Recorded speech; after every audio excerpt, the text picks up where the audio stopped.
ça commence à partir des écoles B. Au niveau de l'académie, c'est pas moi le responsable, c'est monsieur Larbi qui s'occupe de l'académie avec Anachi. Donc ça, c'est une première chose. Moi, je commence à partir des écoles. Donc des écoles, je suis responsable des écoles. Donc il y a 4 équipes écoles, il y a 2 équipes minimes, il y a 2 équipes cadets, il y a une équipe junior, une équipe élite. Donc ça fait quand même, en comptant que là j'ai baissé les groupes. Maintenant on a à peu près 22 joueurs par équipe. On a 11 équipes, avec des minimes C aussi. On a à peu près 11 équipes, voilà, ça fait quand même pas loin de 300 gamins, quoi. Je ne dis pas qu'il faut suivre un seul modèle, il faudrait suivre un seul modèle, mais surtout il faut de la stabilité. Il faut de la stabilité dans la formation. Il faut au moins que pendant 3-4 ans, il y ait le même directeur technique pour qu'on ait un suivi efficace. C'est comme quand tu vas à l'école. Si tous les 3 mois tu changes de prof, tu n'avances pas. Hein. C'est clair, oui. Mais voilà, le football c'est pareil. Un centre de formation c'est une faculté, hein. Tout simplement. Donc voilà, il faut plus de stabilité, c'est ce que M. Medep a fait en venant me chercher. Il m'a dit voilà, je veux que tu restaures tout, que tu remettes un centre de formation comme il était avant, un des meilleurs centres de formation de Tunisie, je veux ça.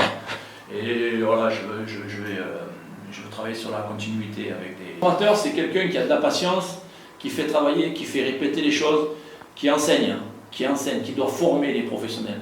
Un entraîneur, c'est quelqu'un qui gagne des matchs. Et si tu mets un entraîneur en formation, il te tue les gamins. Attention, parce qu'il va leur demander de gagner un match. Mais quand on demande de gagner un match, on n'applique pas peut-être la formation tout le temps. C'est-à-dire, je te donne un exemple, tu veux gagner les matchs, nous, pratiquement toutes les écoles, tous les minimes, ils repartent ballon obligatoire au sol. Au sol, le gardien repart au sol. Tu essaies d'éviter les duels, tu passes, tu fais des répétitions.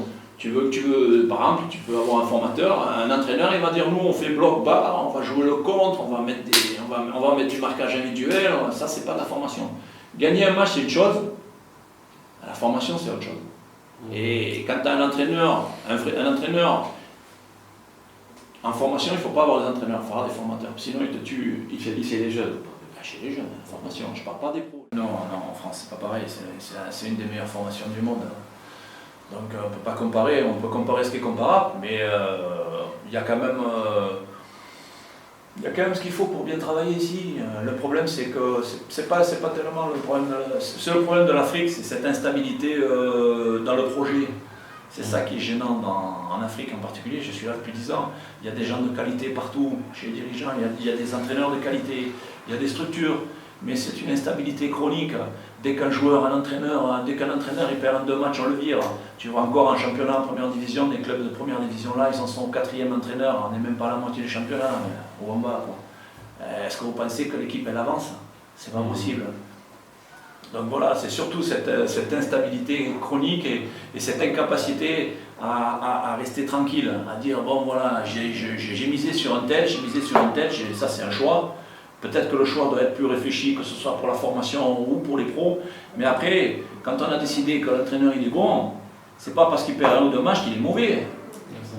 Et sinon, voilà, l'entraîneur c'est le fusible, ou le directeur technique c'est le fusible. Donc voilà, c'est le fusible. C'est-à-dire on perd les matchs, c'est la faute à l'entraîneur. Non, mais quand on les gagne, c'est pas grâce qu'à l'entraîneur, c'est grâce à l'entraîneur, c'est grâce aux joueurs, c'est grâce au comité, c'est grâce au président. Et quand on perd, c'est aussi à cause de tout le monde. Quand on gagne, tout le monde il est beau, tout le monde est gentil. Quand tu perds, c'est la faute du coach. Mais c'est toujours le coach, on dirait. Ouais, mais c'est trop. C'est trop. Je veux bien que de temps en temps ce soit le responsable, mais quand on a décidé de faire un projet, si on perd 1 ou 2 matchs, tu ne changes pas des coachs tous les 2 mois. Quoi. En formation aussi, moi j'ai changé personne depuis que je suis là. Un seul entraîneur j'ai changé parce qu'il avait des problèmes personnels. Sinon, je ne change personne, parce que c'est pareil, je fais de la formation avec des entraîneurs. J'ai eu des problèmes avec des entraîneurs, on a réglé, il y a eu des discussions très chaudes. Mais, comment dire, je fais de la formation depuis 6 mois. Maintenant, les entraîneurs ont beaucoup progressé dans la planification, dans le travail qu'on veut, ils savent comment la méthode que je veux appliquer. À partir de là, je ne peux pas me permettre de virer 2-3 entraîneurs à chaque fois parce que je vais recommencer la formation pendant 6 mois et les perdants, c'est encore les gamins. Et que ce soit en pro ou ailleurs, c'est la même chose. Les meilleurs clubs, c'est les clubs stables. On regarde en Europe, on regarde n'importe où dans le football mondial. Quand tu as de la stabilité chez les dirigeants, de la stabilité dans les staffs techniques et de la stabilité chez les joueurs, c'est les meilleurs clubs.